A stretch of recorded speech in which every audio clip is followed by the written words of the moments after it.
Now let's bring in Senior Research Fellow at the Institute of Public Affairs, Saxon Davidson. Saxon, thank you for your time.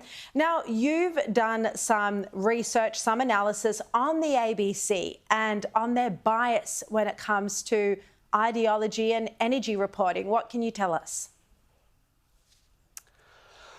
Well, the ABC simply just do not hide their bias. They have an entire section on iView dedicated to their climate change catastrophism and their net zero pushing agenda. And no matter what the ABC say about the ABC being all of our ABC, it is, as you would know, their ABC. They have a very clear set audience and they cater to that audience, and that being radical inner city activists.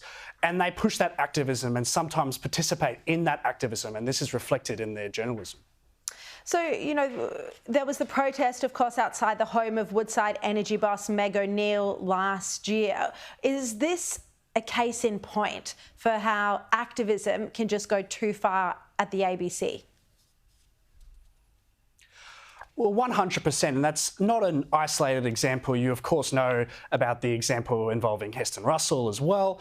And this is what happens when green ideology gets sort of injected into our national broadcaster. We know, thanks to some analysis into the biases within the ABC done a few years ago, that ABC staff are up to 5 times more likely to vote for the Greens than the average Australian. And this is, of course, reflected in a whole range of topics, not just energy and climate change, but also the Middle East, also the voice to Parliament, the pandemic itself, and just general politics, whether it be here in Australia or abroad.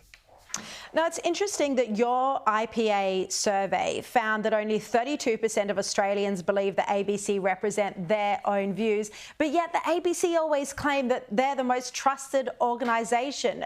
In 30 seconds, I mean, how do these two things align? Well, it's sort of a self-fulfilling prophecy, I suppose. The more you tell yourself something, the more you tend to believe it. But everyone can see that this is simply not the case. You only have to look at reporting into things such as renewable projects in the regions, where inner city activists never have to foot the bill for it and have total support for it.